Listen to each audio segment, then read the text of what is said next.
Greetings, Ranger fans, and welcome to another edition of Database Rangers Power Reviews, where we take a look back at our classic episodes of Database Rangers Power Reviews as we count down the 100 weeks to the 100th and final episode. And tonight is a big one. So before we dive into that, I do want to say thank you to everyone who's joined us so far this evening. Thank you to everybody in the chat. Welcome Sean, welcome Chris, welcome Lex, welcome Rudy, welcome Jenny, welcome Lumina. Good to see you all. And Sean, thank you for the technically I think preemptive congratulations, because I saw you say congrats on hitting 4,000 4K for the channel, and I just double checked. Technically speaking, if my dashboard is correct, we are still 2 subscribers shy of 4,000. We are very, very, very, very, very close to finally hitting 4,000, and I think it would be wonderful to finally hit 4,000 on the weekend that we are jumping ahead in time to the year 2 finale. Because we've made it a lot faster than we made it there the first time. Welcome Nightwing Josh. Congrats on your new router. But yeah, we're up to 79. We're up to episode 79. This episode took me so long to do, and I'm looking forward to talking about it. Oh, Lumina, did you just subscribe, or were you already subscribed? Is it actually $39.99 now? Oh my goodness, it is. We are at $39.99. Oh my goodness. 1 subscriber away from 4,000. Finally, I know I've been keeping my fingers crossed and knocking on wood, hoping for that all year. I would love to hit that tonight. Thank you very much for the subscription. Welcome, Devious Rage. Good to see you.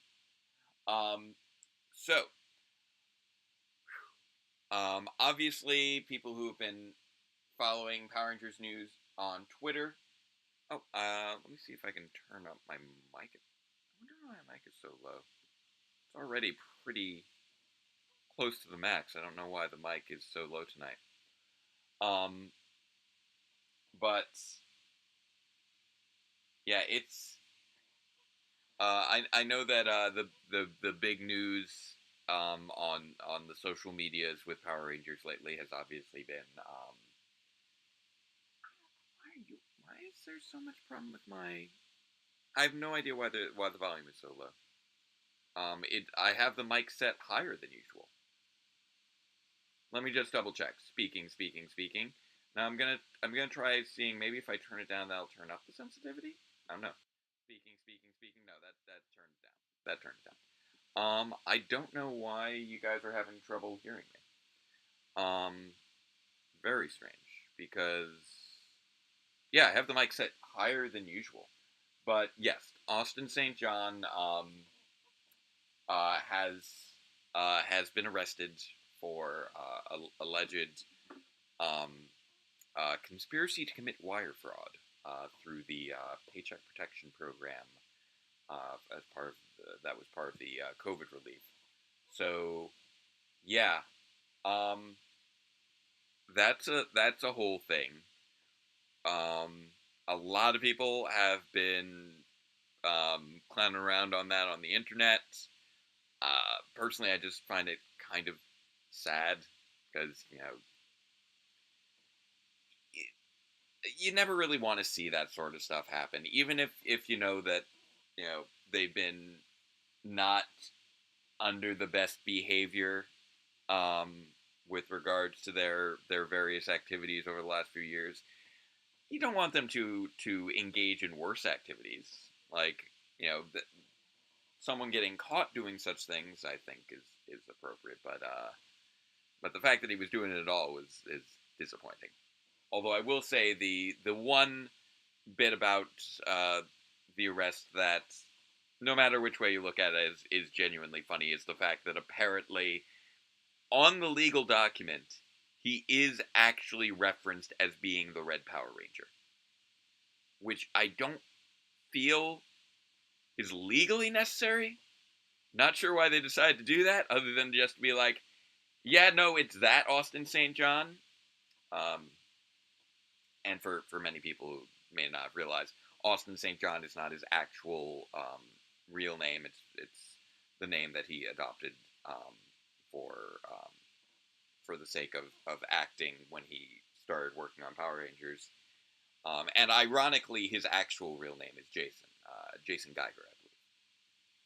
But yeah, I mean, this is obviously a very different form of criminal activity than the arrest of Ricardo Medina.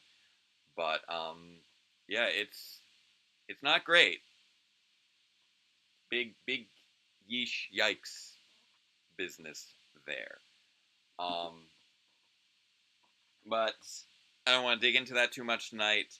I figured that I had to at the very least acknowledge that it was going on. With regards to the channel, outside of us being one subscriber away from hitting 4,000, I have been slowly getting back in the swing of things on editing for 97.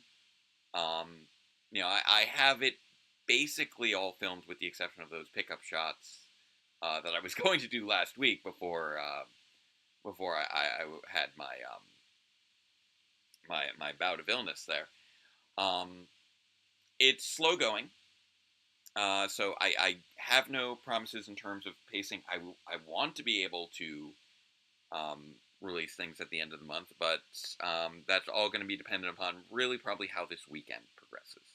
If I make some really good progress this weekend, then I should be able to still release it approximately on schedule. Um, if it gets pushed further into June, I'm going to have to probably make some hard decisions about release dates.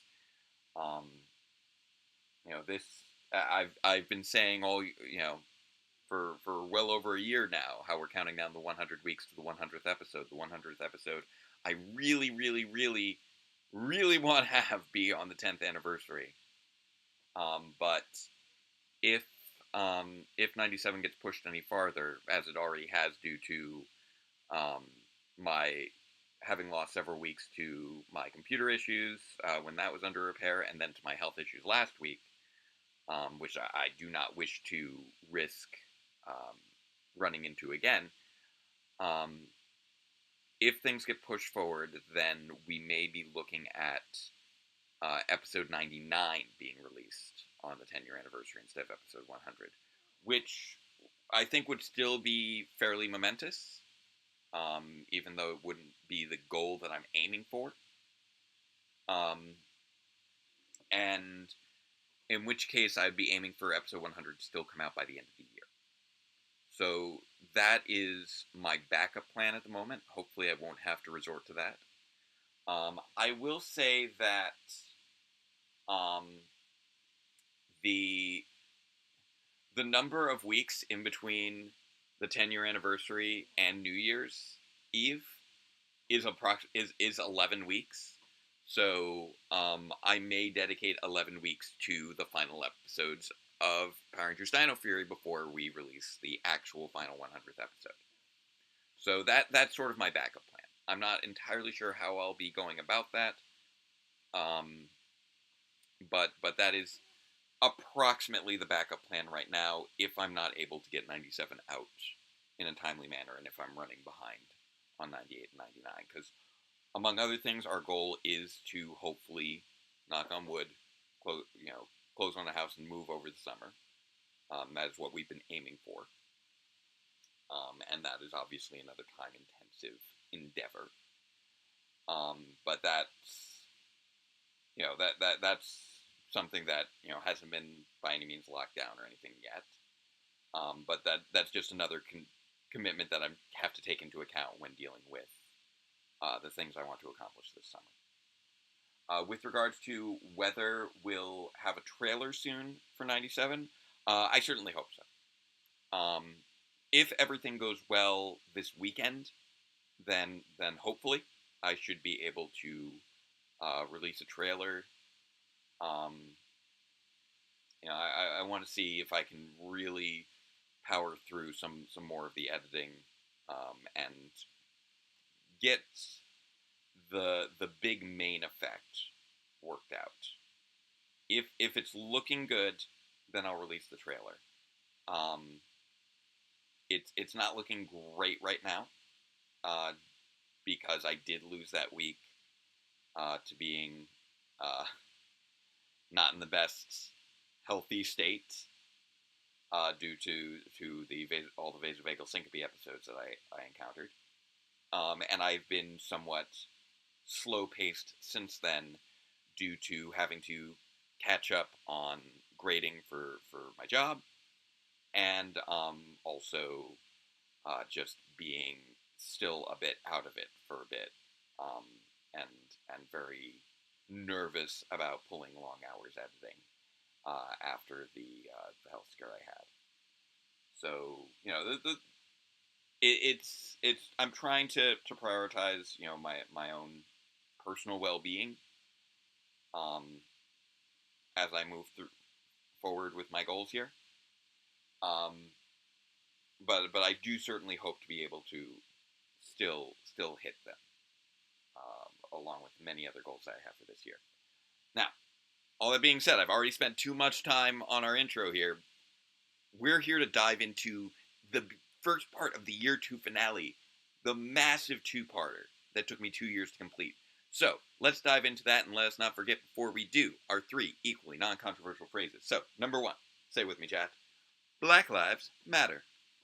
Number 2, say it with me, chat. Fascism is bad.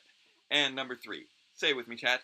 Superheroes are fun, so let us dive into this massive superhero adventure with episode 79 of Database Rangers Power Reviews, our review of Power Rangers Super Megaforce, episode 19, the extended cut of The Wrath.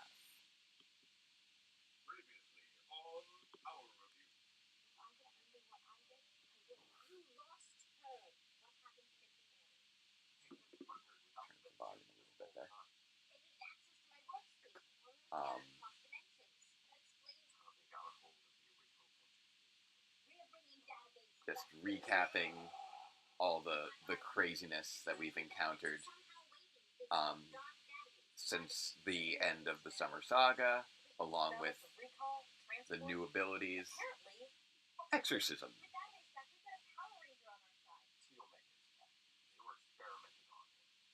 Just so many pieces in place right now.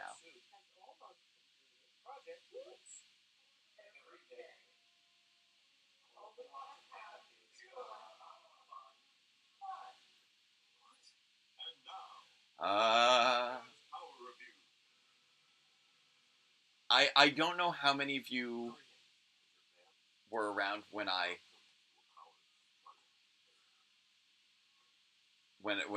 released this episode. The technopathy. So we could shut off the speaker.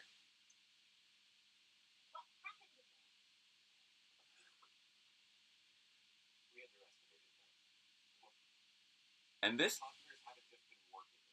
was all filmed, I believe, the same day that I filmed the other scenes for the doorway in episode 78. I will admit that I did enjoy Chip and Dale's Rescue Rangers back in the day. Whoop.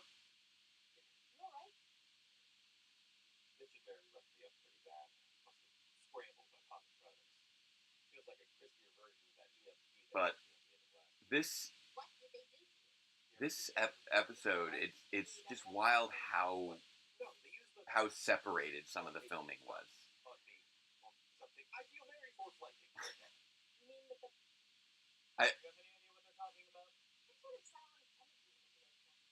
I love the I feel very Force Lightning right now. That is a line that I do enjoy. And I also love that both Guy and Dr. K have no idea what Star Wars is. Because they have no reason to know what Star Wars is. But yeah, I have no idea how many people we lost in terms of our audience in between episode 78 and 79. The technopathy.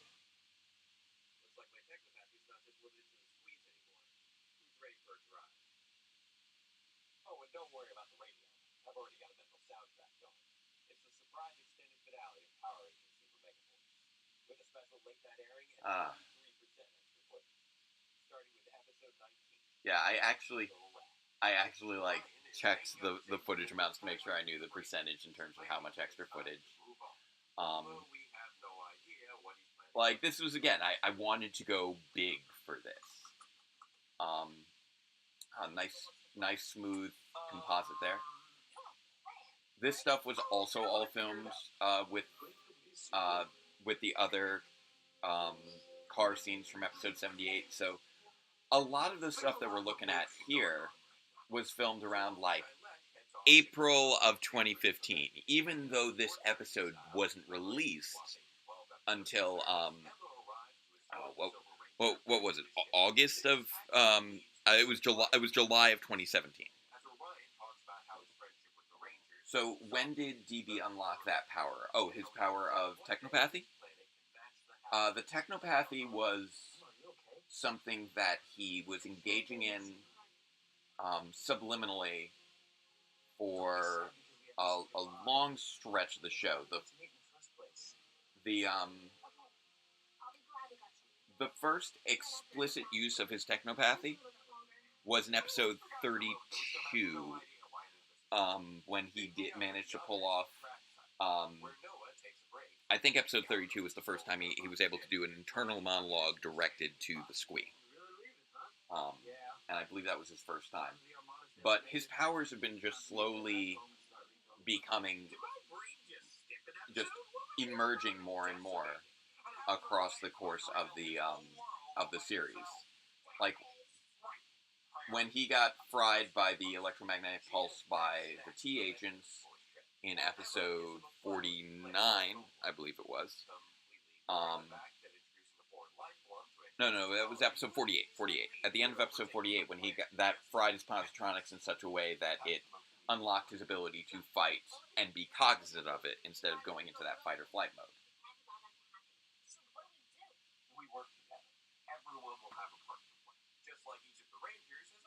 And I like how this little lead in to the big fight is where DB is actively leading a team for the first time now. We've had that as an element since then, as they've had more team efforts in year 3. But this is the first time that it's really the entire team all united in a singular goal.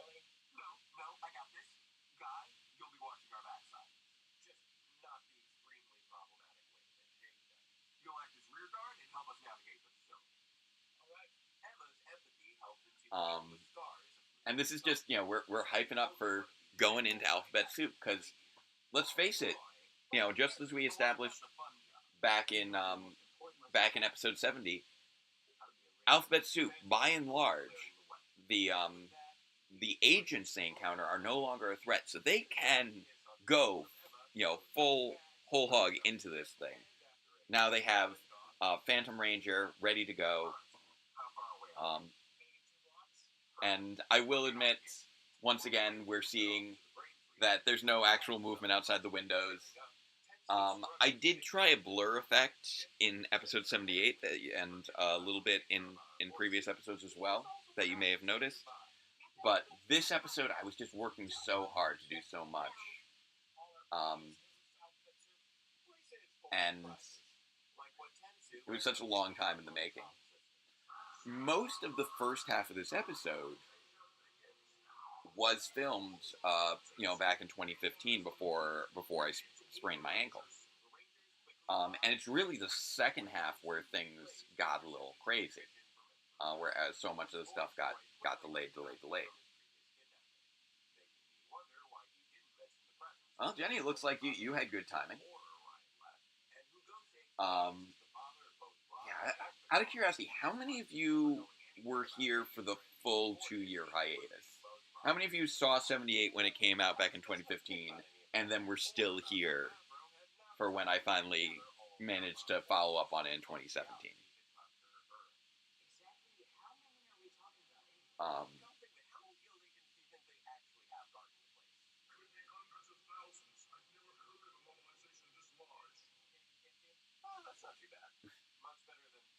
And yeah, that may be 50. That's because double agents for each letter of the alphabet. Is the implication? That's how I decided how many people should be in alphabet soup. It's based around the alphabet. Nightwing Josh, thank you for sticking with us this whole time.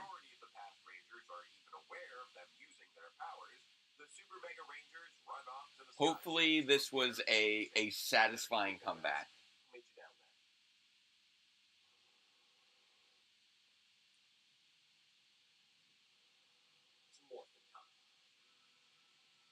And again, that's just a random bit of streets by the college where we did all the filming.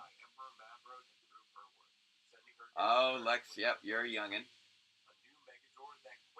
I was 8 when Power Rangers first came out. Oh, yep, that was me. I think that was me kicking the face of two Miis. Because one of the big things with um, what made it such a challenge to get, and here we go. Now we're starting to get our agents in here. And then there's their doubles.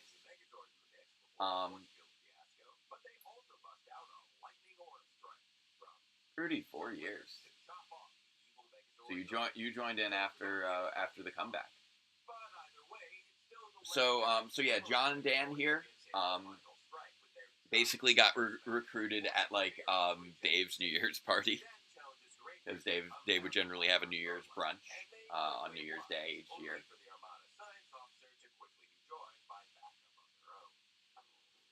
15, no way, youngin. I'm sorry, Lex. I am in my 30s. You are younger than the kids that I teach.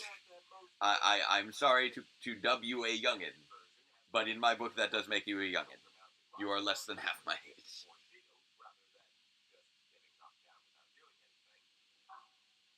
And here we go.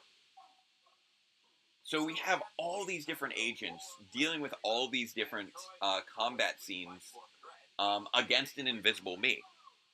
And the big challenge was trying to figure out how to schedule all the people that I wanted to have in one place at one time. There were so many agents I wanted to have involved in this year 2 finale, and there were so many people who I tried to bring back from previous episodes, and scheduling was just really a challenge, especially once I got the teaching job. So the stuff that we're looking at here with these fights against agents are things that I think may have been around like Christmas of 2016 at this stage.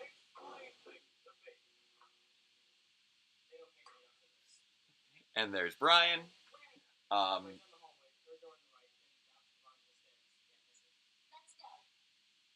And Vulcan neck pinch. So yeah, Brian, Paula, Dan, and John were our agents for these 2 episodes, and it was really great to have them there filling out the cast.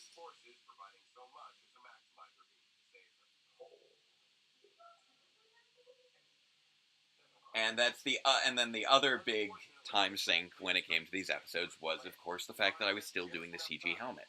So I had all these different scenes where I was, and there's another pair of me's all getting kicked by Invisible Me.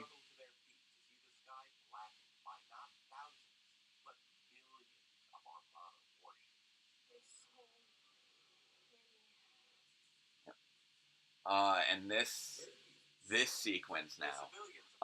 So here's our server room. The server room.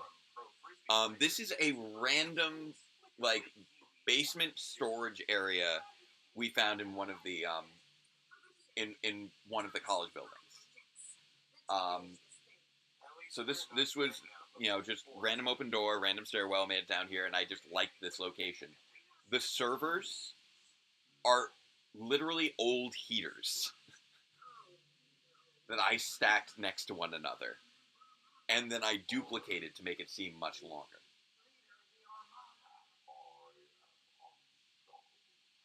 And as you may notice, Venjix makes use of my voice because I'm the voice for just so many things. And here we have CG Venjix, which I will admit didn't come out looking as great as I would have liked. You know, so much of this episode ended up having so many rushed elements despite it taking so long. In some parts because it took so long. I love this shot. That is one of my favorite shots of the episode, where all four of us are lined up in a row, ready to take on Venjix. Just very satisfying. See that shot right there? That took me forever to do because I had to have me and Dave running forward. I forget if I had the green screen set up for that shot. I think I may have. I had to duplicate all the heaters to extend the length of the room. I had to insert the CG Venjix and have that little pulse of expansion to send us flying backwards. I had to CG the helmet on myself. So just that one shot that went by like that took weeks. That shot took weeks to make it work. Because there were so many CG elements and compositing them. I love this shot where I dive through the Venjix, the Venjix cloud being, and it bursts apart and then reforms. I later reused that same effect in episode 86 with the time storm generated agents. And here we're once again using the exorcism spell that had been established to be helpful in combating the landlord tainted version of Venjix.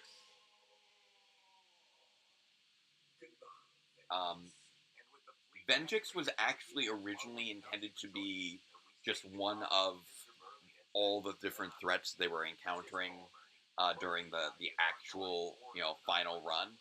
But I did realize that there were just too many things going on at once for me to try and do Venjix with the other stuff. So I decided that Venjix worked a lot better as a penultimate villain, rather than having him try to overlap with all the other pieces.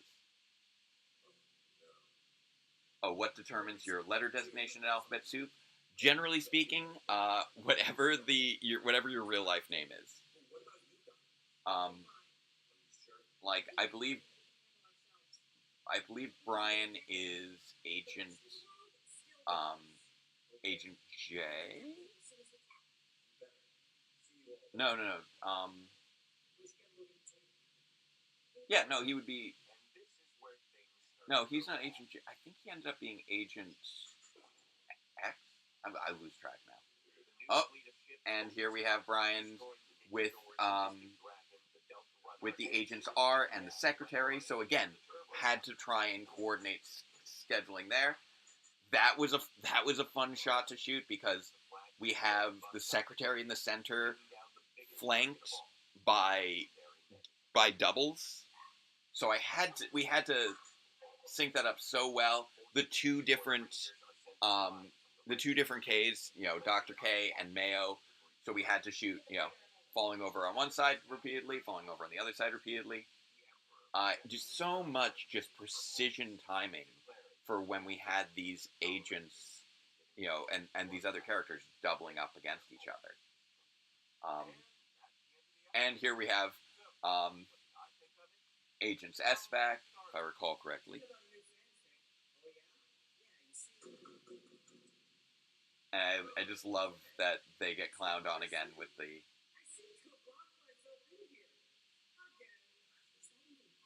And we had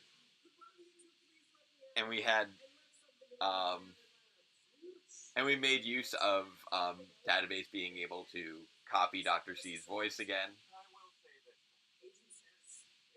Yep, Agents S. There we go.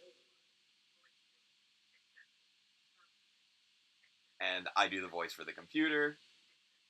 And again, I'm overlapping This was another tricky one. Oh my goodness.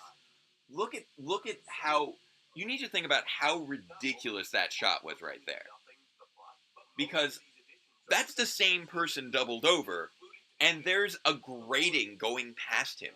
I need to sync that up so carefully to make sure um, that the gratings on both halves were lining up just right, so that it wouldn't be noticed if they were out of sync. If you look very closely, it's got a little bit of a you can see a little bit of a unevenness of the split screen as the bottom edge is moving up. So instead of it being perfectly like this, I think it is a little bit offset, because I was just, a frame is a 30th of a second, and even that much can be enough to offset things. Oh, and Jenny, sometimes it's your first name, sometimes it's your last name, usually depending on if the letter was already taken. And then that shot right there was also ridiculous. I think those were my legs. I forget if those were Dave's legs or not. I think those were my legs. So keep in mind, again, that's the same person on two sides, which meant that we had to do one where I had my leg up and she dragged me along by one leg, and then another one where she dragged me along the other leg, and I had to make sure that it was lined up in such a way that the legs seemed to both be one person. Here we had Paula having to carry MJ over and over again because we had to do it in the two different costumes and have it sync up. There's so many little shots in this episode that don't really jump out at you as being, flashy or seeming like they would take a lot of time. But it all adds up. There were so many of these doubling of agents in this episode. Including fight scenes, including CG. This was a genuinely challenging episode from a technical standpoint. And I feel like it really came together in a smooth way that makes it not look like it is. Okay, that right there, that shot where you see 4 agents lying down, those are the same 2 people lying down twice.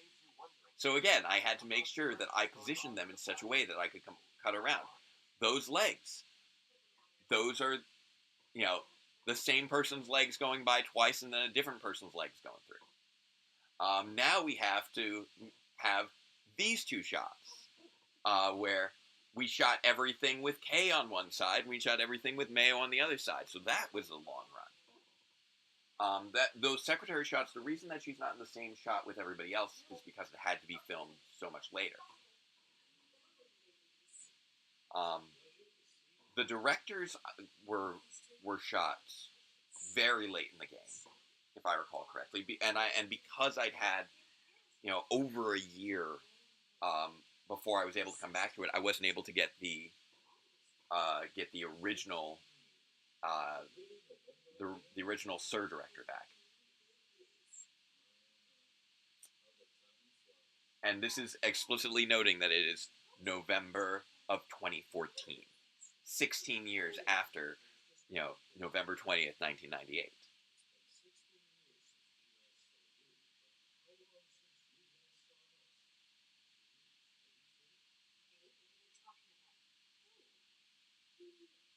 And then this whole, reveal is just such a great, chilling conversation.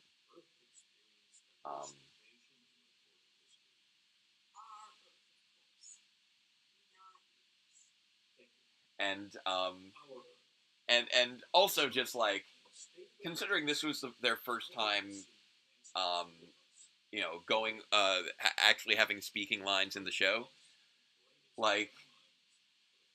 there's so much confusing context for this whole long series of speeches for someone who's never watched Power Rangers or is unfamiliar with Power reviews. No, these are friends of ours.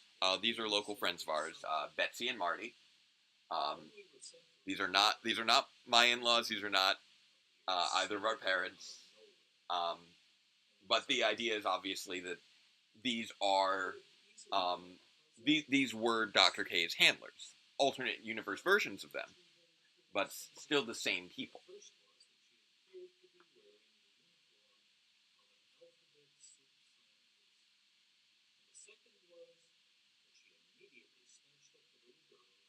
Disappeared in a beam of light.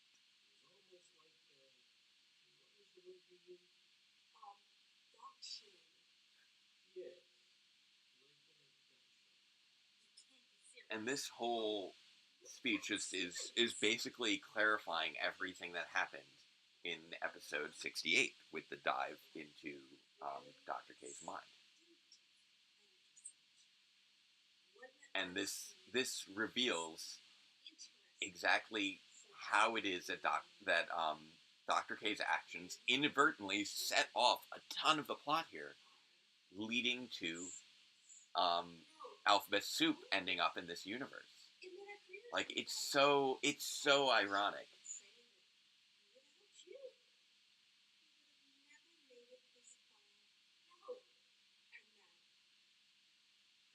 Yeah.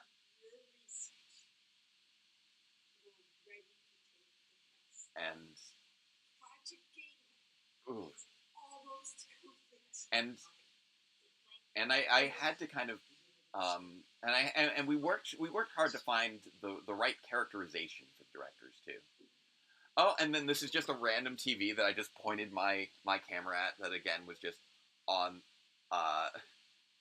just happened to be on the college campus. The collar for T Omega. The clap. That clap. Just such a good. Just feels like such a good cliffhanger for a two-parter. Because it's like, now Database is trying to stop all this. He knows that everything's going crazy. He's trusting his friends to be okay, and they get immediately captured.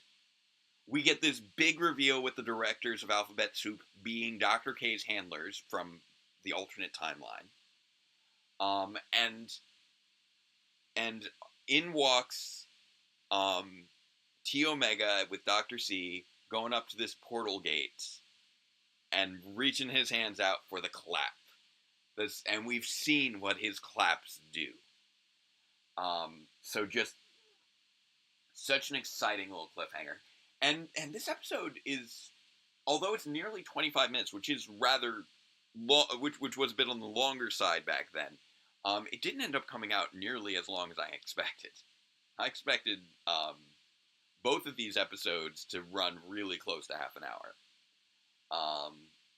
And ironically, we didn't end up passing half an hour until the most recent episode, episode 96, which I had no idea was going to be over half an hour long.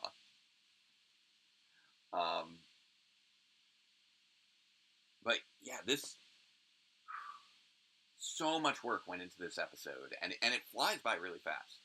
And it may not seem like that big of a step up from the previous episode in terms of complexity.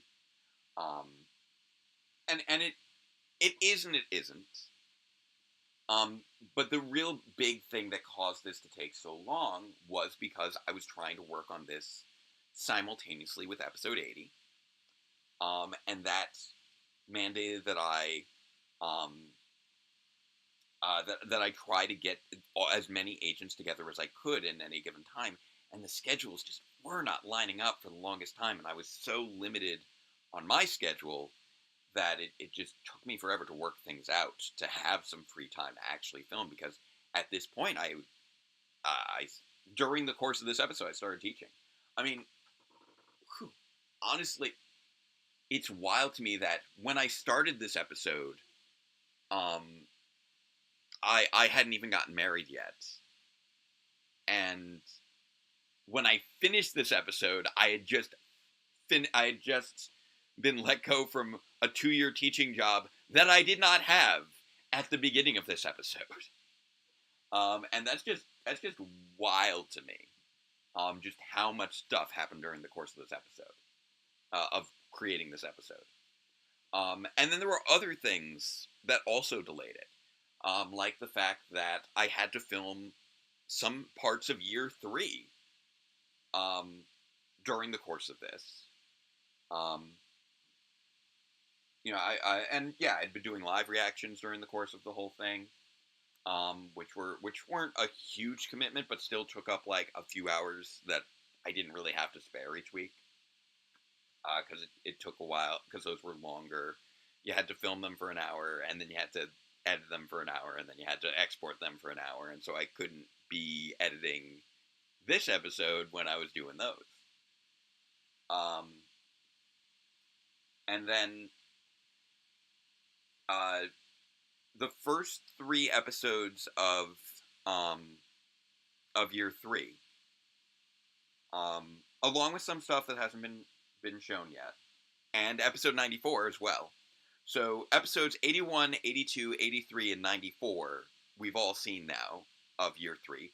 You'll notice that there are scenes in the old apartment in all 4 of those episodes.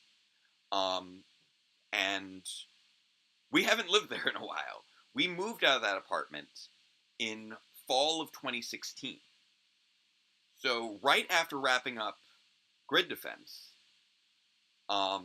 during like the month that we were in the process of moving out, I had to make sure that I filmed all those scenes, which meant that I had to focus on writing those episodes. So episodes 81, 82, 83 all had to be written before I had a chance to finish 79.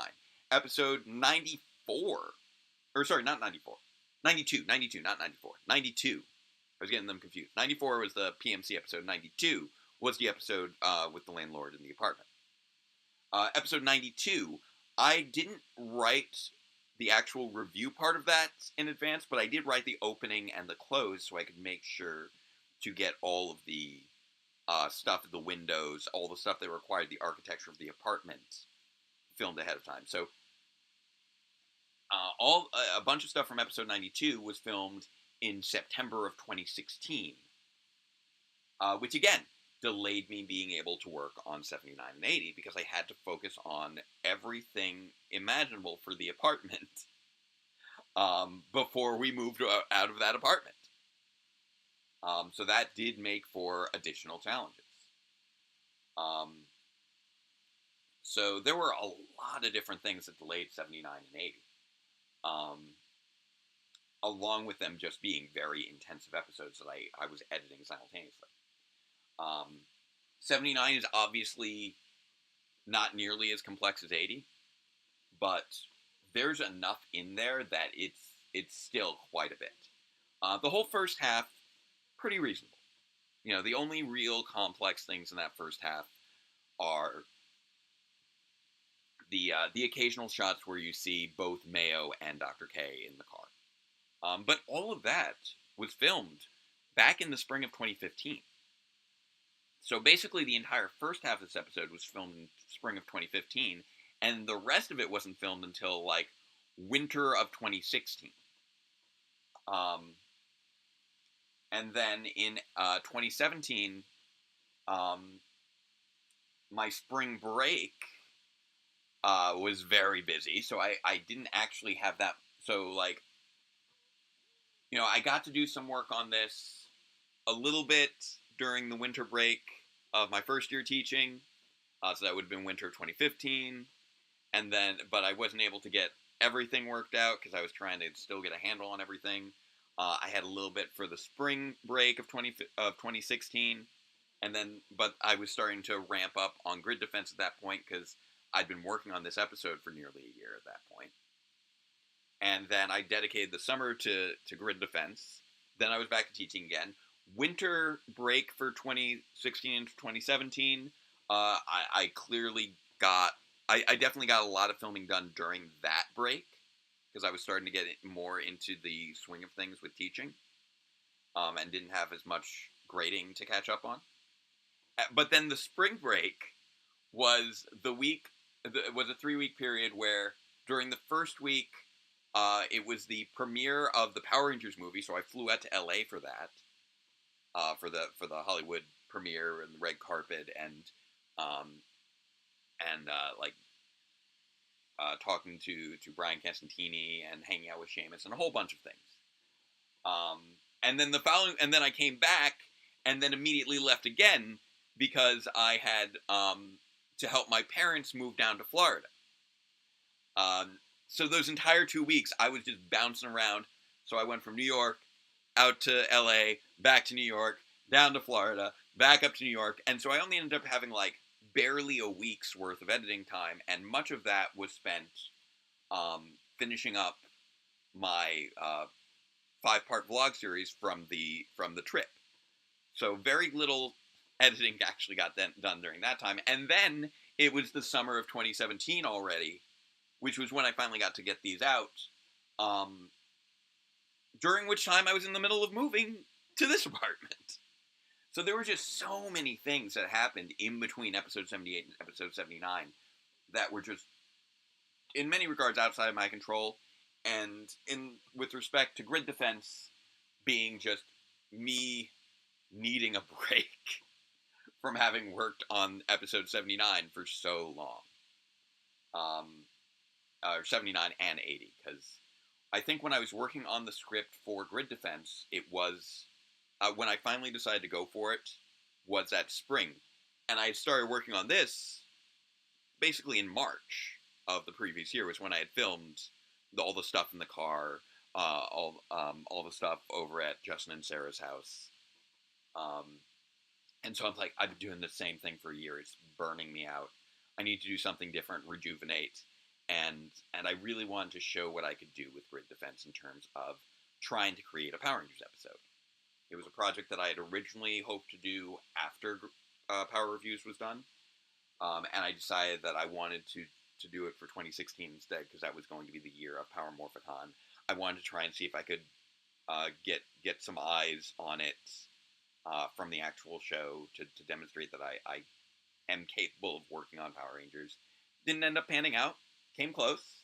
Got to meet Brian Castantini that summer, but you know, that was still felt like a necessary thing to me. Even though I know that ultimately momentum for the show really, really took a hit during that 2-year period. Not just for me, but for the audience as well.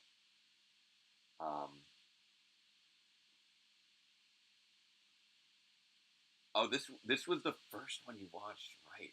Yeah, I can't. What did any of this make sense?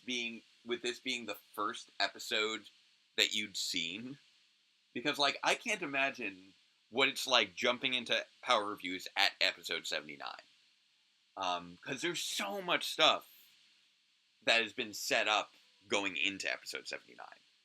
You know, it's like, okay, this random guy is the Phantom Ranger, and he has technopathy, and he's fighting against Alphabet Soup, and his best friend is Dr. K, and there's an alternate universe Dr. K named Mayo who has a magic spell book, and there's time travel involved, and alternate universes, and these wacky neighbors are secretly demons who have been coordinating Alphabet Soup this whole time, and we have all these different agents, some of which have their own backstories and previous interactions.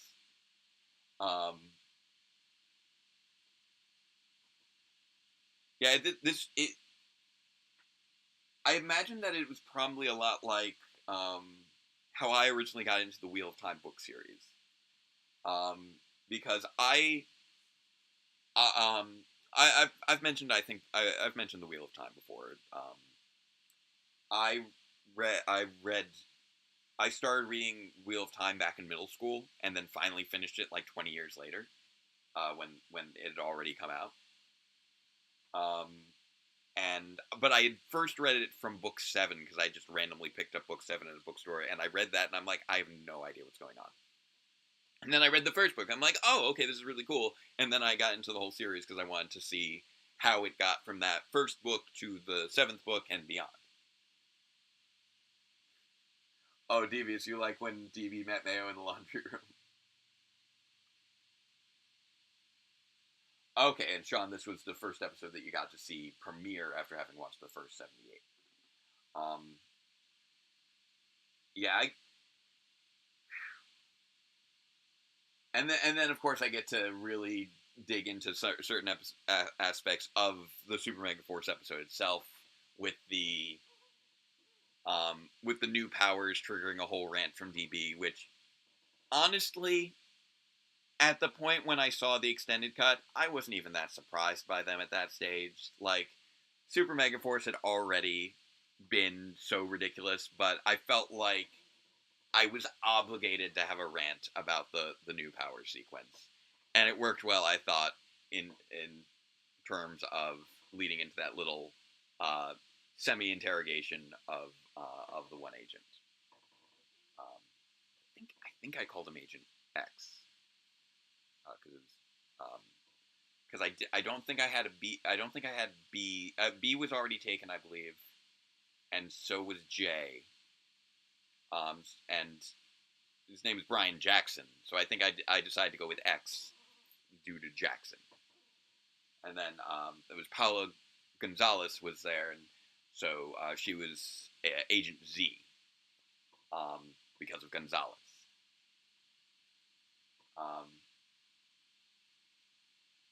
And for you and for Jenny, it was you were in 8th grade. I'm so old. And then yeah, their history with villains. Um, I've got a hold of the 5th issue of Power Rangers Universe. I just haven't sat down to read it yet. I really need to. I've seen the previews. I know that something wild's going on there. And I know it ties into fandom backstory. I've just been so frazzled with so many things these last couple weeks. Um, and I'm not gonna lie. If you whoever you are, if you go through, 6 um, fainting episodes in the course of 36 hours, it's gonna shake you up. You're going to be a little messed up for a while, not just physically, but also a bit mentally. Um, I was just very nervous about really any level of uh, focused activity for a good chunk going into the beginning of this week. Um, but once I got back in the swing of teaching again this week, I started to feel a little bit more confident again. I'm still still very nervous about being able to hit my goals because I lost that week. That's also um, been negatively impacting me in terms of personal disappointment because I am very nervous about being able to hit my goals at this stage due to having lost so much time with first the computer dying and then me, being dead to the world functionally. Um,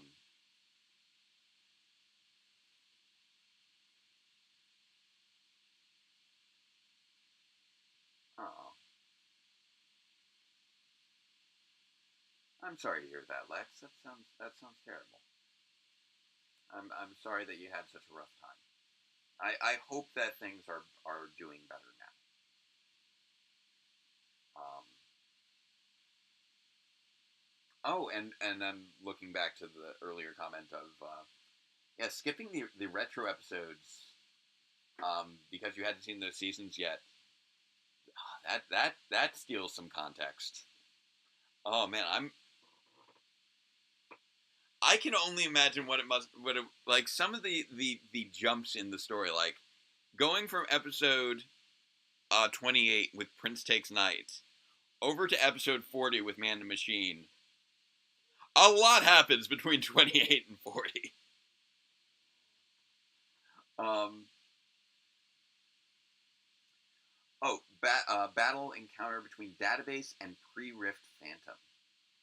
Um, like there, I do have some things in mind, but not quite in that way.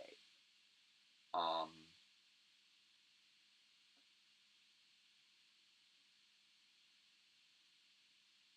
oh, okay. So grid defense was what brought you into the channel. Fantastic. I'm glad that you're able to stand up to those bullies now. I'm sorry that that's a thing you even have to deal with. but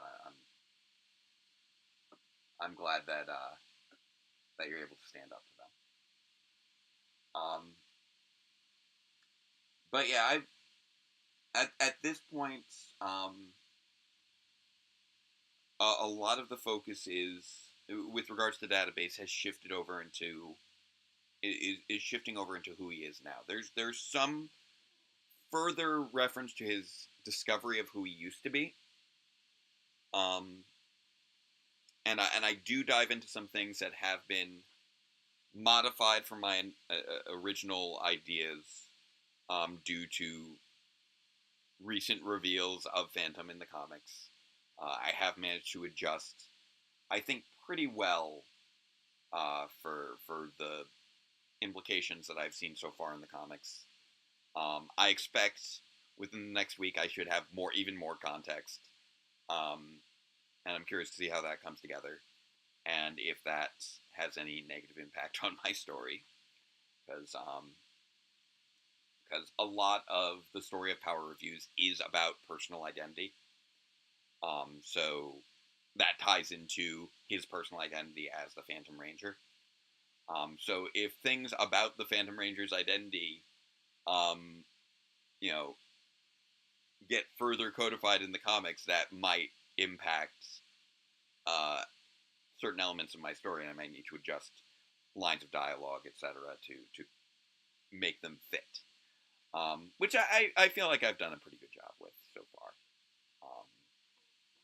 I'm looking forward to seeing what people think of the next episode coming out. Um, I I will say that I do dive pretty heavily into the next episode that's going to be reviewed. Um, there's definitely going to be a lot of analysis. Um, even while we are um, sort of segueing into the end game of the series. Um, so I don't know if anyone has guessed what the next episode is that's up for review. I don't think it'll be a huge surprise that we're going to be covering that we're going to be covering that episode. Um, I don't know if people may or may not expect it for 97, but I don't think anyone will be too heavily surprised that we're going to be covering that episode. The episode that will be revealed for the 97 review. Um,